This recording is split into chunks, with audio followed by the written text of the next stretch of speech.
Hey everyone! Welcome to The Young and the Restless. I'm Jane, and I'm so excited to have you here. If you love Young and the Restless, then you're in the right place. Make sure to hit that subscribe button and turn on notifications so you never miss a video. Alright, let's dive right in. Jack goes ballistic on Billy, and Nick gives Sharon a Phyllis-related mission. Wednesday, July 9th, 2025, today on The Young and the Restless, Billy and Jack quarrel. Nick believes Phyllis will side with Kane, and Phyllis reveals information. In France, Phyllis is sitting alone in the maze when Kane appears. He wonders if she's already celebrating and urges her not to rush things. She only wanted something to drink while the pressure increased. Phyllis tells Kane that she thrives under pressure and enjoys drinking wine while replaying her mental meltdowns. Kane apologizes for cutting the talk short earlier. She thinks that witnessing Lily with Damien must have hurt. He confirms that he still loves her and always will. Phyllis supports his plan to consolidate all of Genoa City's businesses into a single conglomerate, but her thoughts on a lost love are distracting. Kane reassures her that his feelings for Lily will not interfere with his objectives for Genoa City. Phyllis recounts Kane and Lily's passionate love and how it broke apart. They remark about how amazing it feels to be together with your children as a family. Kane explains that Lily became unhappy after he bonded with Colin and forgave him. Phyllis understands why Lily is unhappy. She doesn't believe a man like Colin will ever repent. Kane claims that he was present and observed it. When his father faced death, he wished to make atonement. He wanted to leave a legacy of creating something, not taking it. Phyllis jokes that helping him construct a bogus name was his atonement. Kane replies that Colin assisted him in keeping his professional and personal lives apart. There was no harm done. Phyllis informs him that people are upset and indignant. She says, "There's something I know but probably shouldn't tell you. But I think you should know." Phyllis worries that stating this will jeopardize her relationships. Kane looks aside and blurts out, "The Newmans know you're up to something." When he was Dumas, there was reverence and mystery. Now things are different. She's concerned about Kane and wants to know what he has planned so she can assist. Kane claims she hasn't proven her loyalty yet. Phyllis tells him that Nick provided her this information. She chooses him over her daughter's father. "Isn't that enough for you?" Kane replies, "Not quite." Phyllis inquires as to if Kane wishes for her to bow and kneel before him. "I'm standing here with you, not Nick." Kane is still not convinced. Phyllis will tell him more. They know he's been going to Genoa City and buying real estate. He purchased Nikki's old divisions. Kane informs her that if she can figure out how they acquired that information, it will be extremely valuable. She asks, "For you or me?" In a train car, Nick tells Sharon about Adam's visit and Kane's real estate spree. He'll hold him off until they get home. When there is a threat to the family, they stand together. He goes on to state that he spoke with Phyllis and told her she had to select a side. He told her something that made Kane appear untrustworthy. Sharon suggests that Kane has a point to prove, and that he and Phyllis share similar traits. That type of action can lead to a wide range of negative outcomes.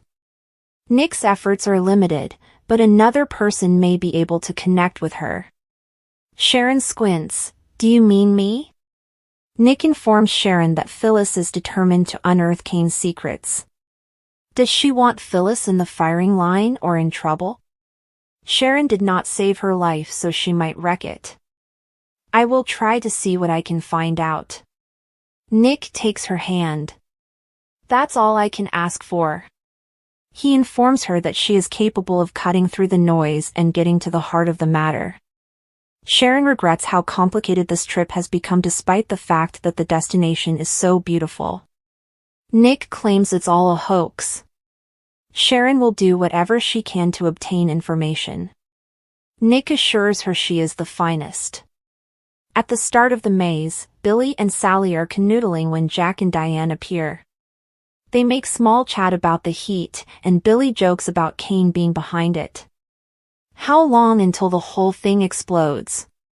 Jack asks Billy if Kane has met with him yet. Billy claims he hasn't. Jack hopes he does not. He's not interested in Kane investing in Abbott Communications. Everyone knows he wants Chancellor and has shown no interest in Billy's company. Let's leave it at that. Billy and Sally exchange glances, and Jack inquires if there is anything he needs to know. Sally reminds Billy that Jack invested because he trusts his judgment. It's time for a conversation. Billy informs his brother that he wants to help Kane reclaim Chancellor from Victor. Jack is furious about it, but Billy is unable to turn down this opportunity. He feels confident in his ability to persuade Kane to join him in this endeavor. They are both tied to Catherine and Jill. Diane suggests that Kane may not be telling the truth.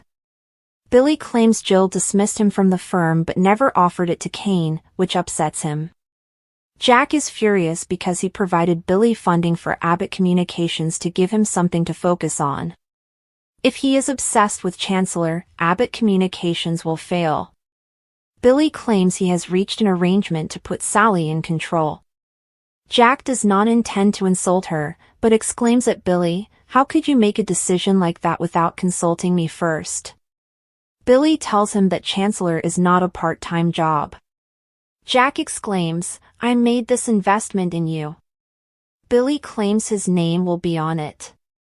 Sally will simply manage the day-to-day operations.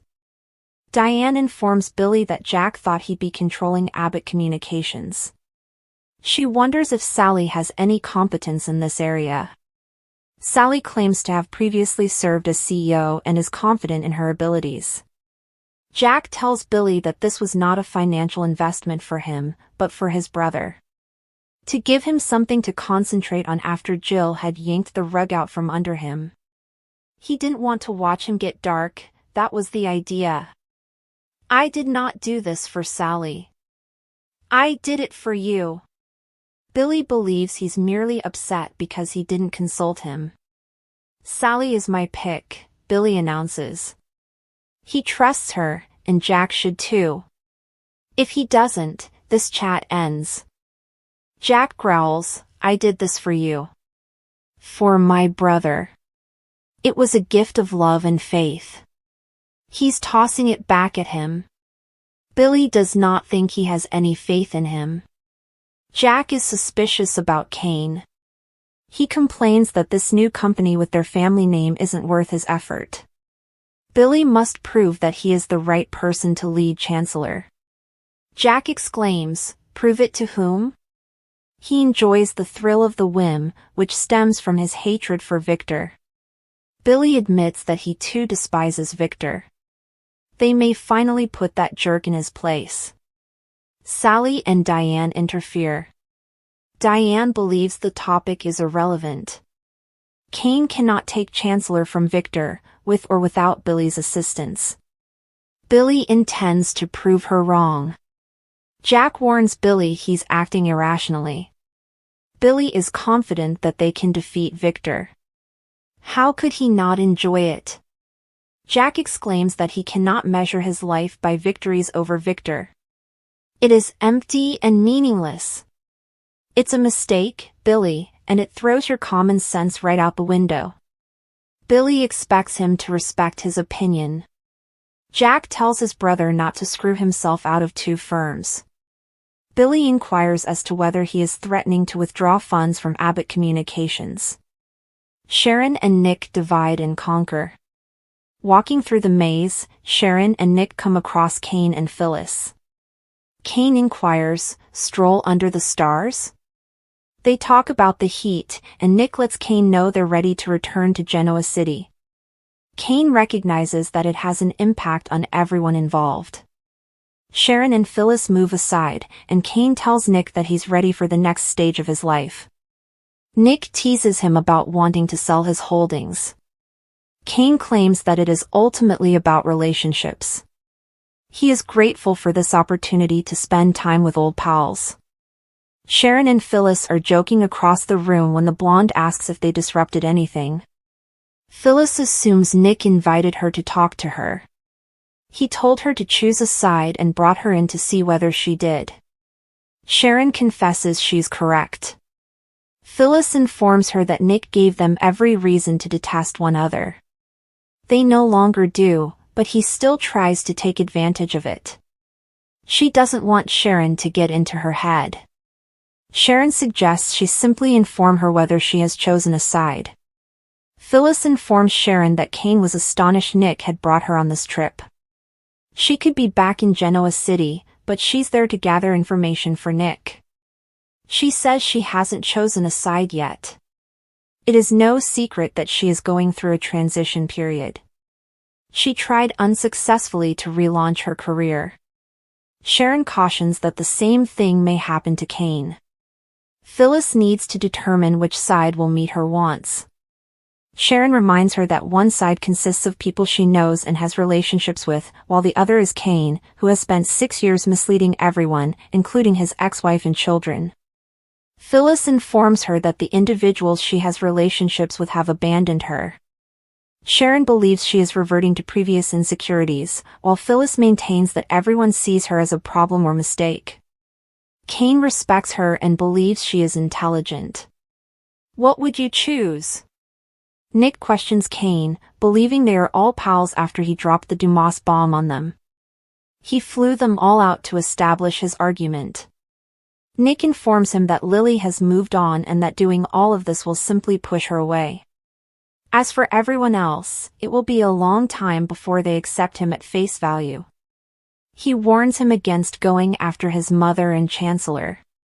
Kane claims he made an offer, that is it. Nick is well aware that if necessary, he will use force to retake Chancellor. Across the way, Sharon believes Phyllis has decided to support Kane. Phyllis did not say that. She was only thinking aloud. She invites her to go and inform Nick. Sharon reminds her that Kane already has someone on the outside buying real estate. She doesn't know what he's up to or what he wants. Phyllis believes she deserves credit for not telling Kane that Adam has been slithering in and out of this facility. If she were out on her own, she would have told him.